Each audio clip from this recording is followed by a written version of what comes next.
ভাই সত্যি করে বলছি, কিন্তু দাদা ছুটিয়ে লাল করে দিয়েছে। এমন দৃশ্য বাংলাদেশে এই প্রথম ভেজে আগিলাদিন নাইরে নাতি খাবলাইয়া খাবলাইয়া চিনি খাইতি যে বার্তা দিয়েছে, এটা ভারতের জন্য একটা কঠিন সমুচিত জবাব বলে আমি মনে করছি। বিরল ঘটনাই ঘটছে। বাংলাদেশের কৃষককে মাঠ থেকে তুলে নিয়ে গেছে বিএসএফ। এর প্রতি উত্তরে তাকে ছাড়ানোর জন্য আমার দেশের কৃষকরা কি করেছে, ভারতীয় কৃষককে ধরে আনছে। এখন ভারতীয় কৃষককে ধরে আনার পরে বিএসএফ বাংলাদেশের কৃষককে ছেড়ে দিতে বাধ্য হয়েছে। দেখেন, সাহস থাকলে হিম্মত থাকলে সম্মান নিয়ে বাঁচা যায়। ডোনাল্ড ট্রাম্প স্পেশাল সুবিধা দিতে চাচ্ছে বাংলাদেশের গার্মেন্টস শিল্প সহ সকল ব্যবসা বাণিজ্যের জন্য। আমেরিকা বাংলাদেশকে স্পেশাল সুবিধা দেওয়ার কথা ঘোষণা করেছে। অপরদিকে কঠিন করেছে ভারত সহ, চায়না সহ, মেক্সিকো সহ অন্যান্য দেশের ব্যবসায়ীদের জন্য। ওই আরাফাইত্যা, তোর আব্বাকে কবর থেকে ডেকে নিয়ে আস। তোর আব্বা জানকে, তোর যে জাতির আব্বা আছে না, এই আব্বা জানকে কবর থেকে তুলে নিয়ে এসে তোর যদি সাহস থাকে বাংলাদেশে পারলে তুই আরেকটি এই সরকারকে পতন ঘটিয়ে আরেকটি সরকার এনে নির্বাচন করে দেখাস। আরাফাত খাড়াস। তোদের ফর্মুলায় বাংলাদেশ আর কখনো চলবে না। 1971 একটা যুদ্ধ হয়েছে, 2024 একটা যুদ্ধ হয়েছে। বাংলাদেশকে ঠিক করতে গেলে আরো একটা বিপ্লব দরকার। সে বিপ্লবটা হলো দুর্বৃত্তায়িত রাজনৈতিক ব্যবস্থা এবং দুর্বৃত্তায়িত এবং করাপ্টেড অযোগ্য অপদার্থ রাজনীতিবিদদের বিরুদ্ধে। আপনাদেরকে আরো একটা বিপ্লবের জন্য প্রস্তুত হতে হবে। সেই গুণে ধরা অযোগ্য 53 বছরের অপদার্থ মূর্খ রাজনীতিবিদদেরকে বিদেশি বিভিন্ন দেশের এজেন্টদের মতো স্বাস্থ্যধারে পশ্চিমে নয় পূবে যেতে চাইছে ঢাকা। চীন করুণায় কুনমিং হতে চলেছে কলকাতার বিকল্প, অর্থাৎ চীনের কুনমিং হতে চলেছে কি কলকাতার বিকল্প। শিক্ষার্থী জনতার পক্ষ থেকে বিএনপিকে আরো কঠিন বার্তা দেওয়া হলো। দর্শক, বিএনপিকে স্মরণ করিয়ে দেওয়া হচ্ছে তাদের ক্ষমতার খায়েশ যে কোনো মূল্যে জনগণের মাথার উপর কাঁঠাল ভেঙে খাওয়ার যে খায়েশ, এটা এদেশের জনতা পূরণ হতে দিবে না। আসসালামু আলাইকুম প্রিয় দর্শক, যে সকল ভিডিও ফুটেজগুলো দেখলেন এতে করে নিশ্চয়ই বুঝতে পেরেছেন আজকের ভিডিওটা কতটা গুরুত্বপূর্ণ হতে চলেছে। তাই ভিডিওটি না টেনে সম্পূর্ণ ভিডিও দেখার আহ্বান করছি। কথা না বাড়িয়ে চলুন ভিডিওটি দেখতে থাকি। আর হ্যাঁ, আপনি যদি এই চ্যানেলে নতুন হয়ে থাকেন তাহলে চ্যানেলটি সাবস্ক্রাইব করে পাশে থাকা বেল আইকনটি অন করে দিন। আর যদি সাবস্ক্রাইব করে থাকেন তাহলে আপনাকে অসংখ্য ধন্যবাদ। বাংলাদেশের কৃষকরা দেখিয়ে দিল বাংলাদেশের কৃষককে মাঠ থেকে তুলে নিয়ে গেছে বিএসএফ। এর প্রতি উত্তরে তাকে ছাড়ানোর জন্য আমার দেশের কৃষকরা কি করেছে, ভারতীয় কৃষককে ধরে আনছে। এখন ভারতীয় কৃষককে ধরে আনার পরে বিএসএফ বাংলাদেশের কৃষককে ছেড়ে দিতে বাধ্য হয়েছে। দেখেন, সাহস থাকলে হিম্মত থাকলে সম্মান নিয়ে বাঁচা যায়, তার একটা প্রমাণ দিল আমাদের দেশের কৃষক ভাইয়েরা। এখান থেকে আমাদের বিজিবিকে শিখতে হবে যে কি আচরণ করা উচিত। তারা মনে করেন আপনারা যখন বিজিবি সদস্যকে বিএসএফ গুলি করে হত্যা করেছিল, সেই দিন ফুল দিয়ে কফিন গ্রহণ করেছিল আমাদের বিজিবি। ওই দিন যদি প্রতি উত্তর দিত, ওই দিন যদি একটা বিএসএফকে ফালাই দিতে পারতো, তাহলে দেখতেন এত দূর পর্যন্ত কিন্তু গড়াতো না। আজকে বছরের পরে বছর ইন্ডিয়া কাঁটাতার দিয়ে গেছে জিরো লাইনে, অথচ আইন আছে যে দুই দেশের মধ্যে 300 মিটারের মধ্যে কাঁটাতার দেওয়া যাবে না, অর্থাৎ কোনো দেশ কাঁটাতার দিলে 150 গজ দূরে দিতে হবে, অথচ তারা জিরো লাইনে দেওয়ার ষড়যন্ত্র করছে। আমাদের এক স্বরাষ্ট্র উপদেষ্টা আছে, সে বলছে শেখ হাসিনা চুক্তি করছে, এই জন্য তারা এটা সুযোগ দিতে বাধ্য, নির্দিষ্ট কিছু সীমান্তে জিরো লাইনে তারা কাঁটাতার দেবে। আমার কথা, শেখ হাসিনা অবৈধ চুক্তি করে গেছে, সেইটা এই সময়ে এসে বর্তমান উপদেষ্টা সে নতজানু আচরণ করবে? তার চাইতে ওই কৃষক ভালো, যেই কৃষক আপনার হলো আমাদের ভারতীয়দেরকে আটক করে রাখছে, বাংলাদেশের কৃষককে উঠাই না যাওয়ার প্রতিবাদে বাধ্য হয়েছে পতাকা বৈঠক দিতে, বাধ্য হয়েছে আমার কৃষককে ফিরাই দিতে। আজকে প্রিয় বাংলাদেশের নাগরিকরা, যখন থেকে আমরা মাথা উঁচু করে দাঁড়াতে শুরু করেছি তখন থেকে আমরা কি কি পেলাম? এই যে অনেকে বলে না আমরা অযথা ভারতের আগ্রাসন বিরোধী লড়াই করি, ভারতের পণ্য বয়কট করি। ভাই, হিসাবটা তো বুঝতে হবে। আমার এখানে $18 বিলিয়ন আমাদের প্রবাসীরা রিজার্ভ আমাদের ডেভেলপ করে, বাংলাদেশের রেমিটেন্স পাঠায়, তার $12 বিলিয়ন ভারতে চলে যায়। এর মধ্যে এই যে 2023-এর সময় থেকে আমরা যখন আগ্রাসন বিরোধী কথাবার্তা শুরু করলাম, 2024-এ এসে এইটা $10.2 বিলিয়ন রূপান্তরিত হলো। এরপরে আমরা যখন আরও শক্তিশালী করলাম ভারতের আগ্রাসন বিরোধী লড়াই, তখন এটা 5.99 বিলিয়নে রূপান্তরিত হলো। এইবার আমারে বলেন, ভারতের আগ্রাসন বিরোধী লড়াই দেশের কোনো উপকার করছে না ক্ষতি করছে?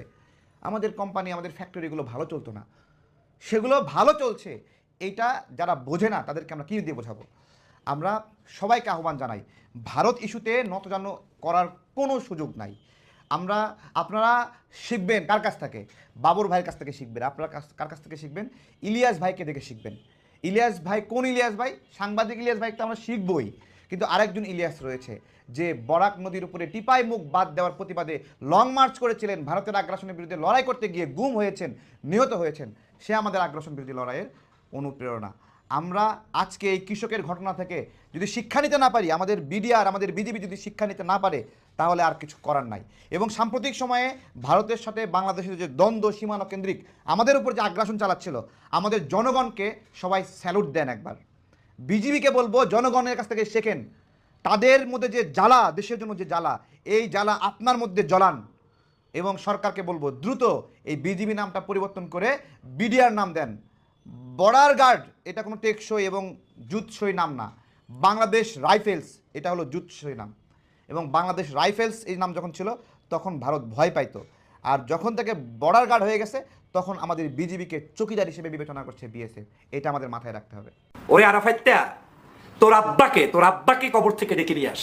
তোর আব্বা জানকে, তোর যে জাতির আব্বা আছে না, এই আব্বা জানকে কবর থেকে তুলে নিয়ে এসে তোর যদি সাহস থাকে বাংলাদেশে পারলে তুই আরেকটি এই সরকারকে পতন ঘটিয়ে আরেকটি সরকার এনে নির্বাচন করে দেখাস। আরাফাত খাড়াস, তোমাকে আমি বলছি, গুজবের মাধ্যমেই কেটেছে গত 16টি বছর আওয়ামী লীগের। মাঝখানে একটু বিরতি দিয়ে আবার নতুন করে গুজব শুরু করেছে আওয়ামী লীগ। তাদের গুজব নির্ভরই এই দলটাকে চলতে হচ্ছে। গুজব ছাড়া একটা সেকেন্ডও যেন এই দলটা টিকতে পারছে না। আপনারা জানেন গত 5 তারিখের পর থেকে এখন পর্যন্ত মিনিমাম আপনি যদি একটু ছোট বড় হিসাব করেন, কমপক্ষে 50টার অধিক গুজব ছড়িয়েছে এই আওয়ামী লীগ। একদিন 0 পয়েন্টে আসে, একদিন চট করে চলে আসে, একদিন ডিসেম্বরের মধ্যে চলে আসে, একদিন অন্তর্বর্তীকালীন সরকারের প্রধান পালিয়ে যায়, সেনাবাহিনী প্রধান পালিয়ে যায়, সেনাপ্রধান দায়িত্ব নিয়ে নিবে, কু হচ্ছে, বাংলাদেশের সমন্বয়কটা পালাচ্ছে, তাদেরকে আর খুঁজে পাওয়া যাচ্ছে না, বিদেশে তারা বাড়ি করছে, পাসপোর্ট করছে, রাজনীতিবিদরা অস্থির হয়ে যাচ্ছে, এরকম বিভিন্ন নামে বেনামে গুজব আর গুজব। সর্বশেষ গুজবটা ছিল গতকালকে রাতের বেলা গুজব করে এই আওয়ামী লীগ সারা বাংলাদেশের মানুষকে বোঝাতে চেয়েছে যে রাতের বেলায় সেনাপ্রধান চেঞ্জ হচ্ছে, কু হচ্ছে, বাংলাদেশের শাসন ক্ষমতা আর্মি নিয়ে নিচ্ছে, ওদিকে বাংলাদেশ থেকে তত্ত্বাবধায়ক সরকার বা অন্তর্বর্তীকালীন সরকার প্রধান পালিয়ে গিয়েছে, উপদেষ্টারা পালিয়ে যাচ্ছে। কি পেলেন সকালবেলা?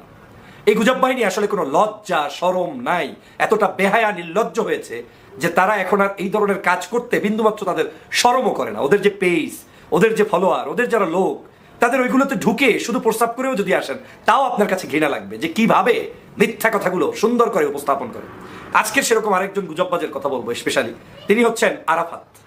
এই টাউট আরাফাত সম্পর্কে নিশ্চয়ই আপনারা জানেন যে তিনি বাংলাদেশের অবৈধ সরকারের একজন এমপি ছিলেন, যিনি হিরো আলমের সাথে আসল ভোটে ঠকেছিলেন, কিন্তু কাটচোর করে তারপরে হিরো আলমকে ঠকিয়ে দেওয়ার চেষ্টা করেছে এবং হিরো আলমের উপরে আক্রমণও করেছে, যার একেবারে ভিডিও সারা বাংলাদেশ সহ বিশ্ববাসী দেখেছেন।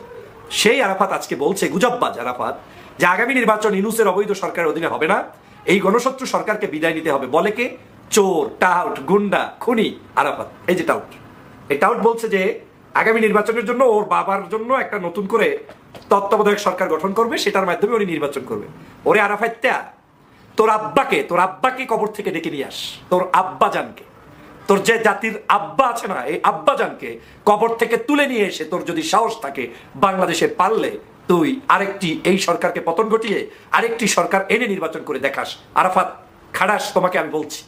ও বলছে নির্বাচন হতে হবে নিরপেক্ষ, নির্বাচনে যে জয়যুক্ত হবে সে সরকার গঠন করবে, যে বেশি কম ভোট পাবে, একটু কম পাবে, সে বিরোধিতা হবে, ওদেরকে বিচার করতে হবে, জঙ্গি সহ বিভিন্ন মানুষদেরকে গ্রেপ্তার করতে হবে, ওদের সকল নিরাপত্তা নিশ্চিত করতে হবে, ওদের দলের যারা জেলে গেছে সবগুলোকে মুক্তি দিতে হবে। ওরে মামু বাড়ির আবদার, খুনির ঘরের খুনি, তোর আবার নিরাপত্তা, তোর আবার ভোট, তোর আবার নির্বাচন, তুই কোত্থেকে সাহস পেয়েছিস? তোকে আমি চ্যালেঞ্জ দিলাম 24 ঘন্টার মধ্যে যদি তুই ফেস সামনে এনে ভিডিও কিংবা বার্তা কিংবা লাইভ দেখাতে না পারিস, তাহলে তুই কোন বাবার সন্তান সেটা তুই পরিচয় দিতে পারবি না। তবে আমি 24 ঘন্টা সময় দিলাম আরাফাতকে, আমি 24 ঘন্টা সময় দিলাম। 24 ঘন্টার মধ্যে জাতির কাছে এসে তুই পারলে প্রমাণ কর, তুই তো নির্বাচন করবি, পারলে প্রমাণ কর যে হোয়ার আর ইউ নাও।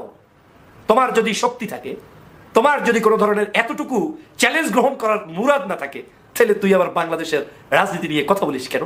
এই ঘৃণিত অপসংস্কৃতির লোক, এই ঘৃণিত অভিশপ্ত বাংলাদেশের কাছ থেকে একেবারে বিতাড়িত শয়তানগুলো, কিভাবে তোরা আজকের এইরকম করে কথা বলিস, যেই কথাগুলোর সাথে গত 2-4 মাস আগে এই যে বাংলাদেশ থেকে হাসিনা তোর পালিয়ে গেলি 6-7 মাস আগে, সেই সময় লজ্জা করে নাই 2000 মানুষকে হত্যা করতে, গুম করতে, খুন করতে?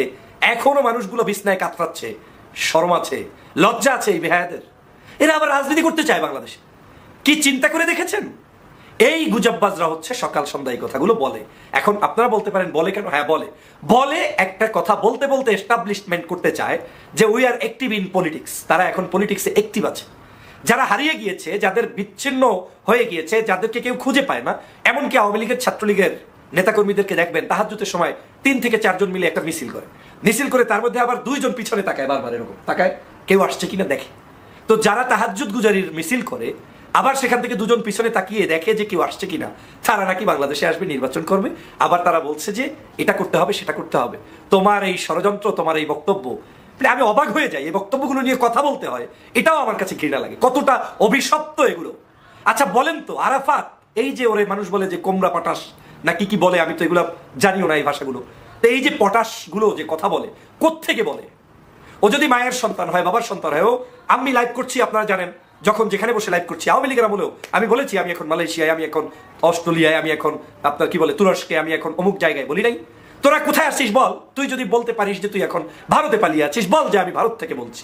তুই যদি এখন কয়েকদিন আগে একটা ভিডিও লাইভ দেখতেছিলাম, আরাফাত লাইভে এসে কথা বলছে, আর আরাফাত ফেস ক্যামেরা অফ রাখছে, আর ক্যাপশনে লেখা মাননীয় তথ্যমন্ত্রী। এখন কি ভাষায় গালি দেব? ও কার তথ্যমন্ত্রী? ও পাপিয়া সম্রাটদের সেই সকল অস্ত্রের তথ্যমন্ত্রী না কিসের তথ্যমন্ত্রী? ডোনাল্ড ট্রাম্প স্পেশাল সুবিধা দিতে চাচ্ছে বাংলাদেশের গার্মেন্টস শিল্প সহ সকল ব্যবসা বাণিজ্যের জন্য। আমেরিকা বাংলাদেশকে স্পেশাল সুবিধা দেওয়ার কথা ঘোষণা করেছে। অপরদিকে কঠিন করেছে ভারত সহ, চায়না সহ, মেক্সিকো সহ অন্যান্য দেশের ব্যবসায়ীদের জন্য। আর বাংলাদেশের ব্যবসায়ীদের জন্য স্পেশাল সুবিধা দিতে চা ডোনাল্ড ট্রাম্প, এবং নতুন করে বাংলাদেশকে গড়ার জন্য ডক্টর মোহাম্মদ ইউনূসকে সহযোগিতা করতে চাচ্ছেন জনাব ডোনাল্ড ট্রাম্প।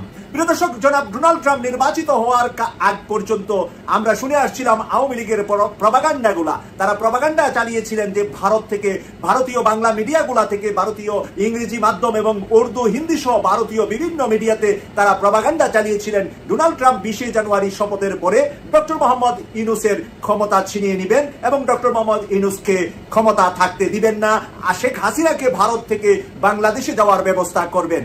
এই প্রপাগান্ডাগুলা যে মিথ্যা, তখন আমরা বলার পরেও আপনারা অনেকটা চিন্তিত ছিলেন, প্রত্যেকেই চিন্তায় ছিলেন যে ডোনাল্ড ট্রাম্পের সাথে নরেন্দ্র মোদীর ভালো সুবিধা থাকার কারণে, ভালো সম্পর্ক থাকার কারণে হয়তোবা ভারতকে প্রাধান্য দিতে গিয়ে আবারও বাংলাদেশের জনগণের উপরে আওয়ামী লীগের দুঃশাসন চাপিয়ে দিবে ডোনাল্ড ট্রাম্প।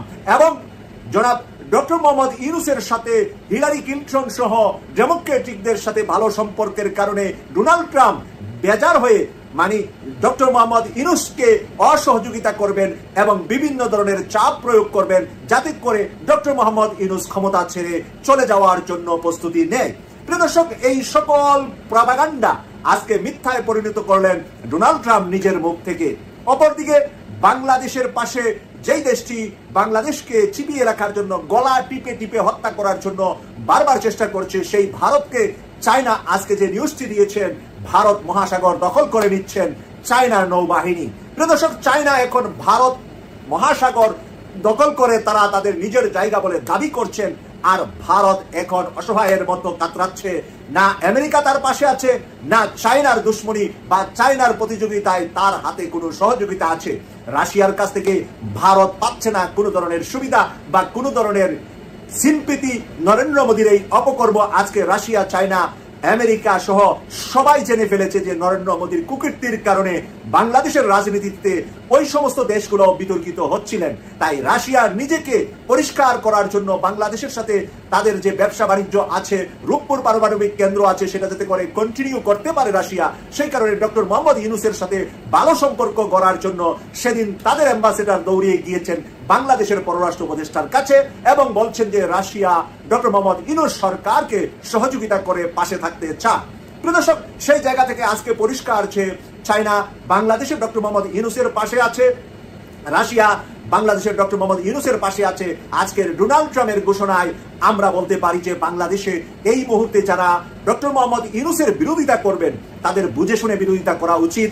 বিশ্ব মোড়লরা, বিশ্বের শক্তিশালী দেশগুলা যেখানে ডোনাল্ড ট্রাম্পের সাথে সুসম্পর্ক রাখছে, যেখানে ডোনাল্ড ট্রাম্প নিজে ডক্টর মোহাম্মদ ইউনূসের সাথে সুসম্পর্ক রাখছে, তাহলে আপনারা কার বিরোধিতা করছেন সেটা বুঝে শুনে করুন। প্রিয় দর্শক, সম্পূর্ণ ভিডিওটি দেখার জন্য আপনাকে ধন্যবাদ। ভিডিওটি দেখে কি উপলব্ধি করতে পারলেন তা কমেন্টে লিখুন। ফিরছি আগামী কোনো ভিডিওতে নতুন কোনো টপিক নিয়ে। ততক্ষণ পর্যন্ত ভালো থাকবেন, সুস্থ থাকবেন, এই শুভকামনায় আজ এ পর্যন্তই। আল্লাহ হাফেজ।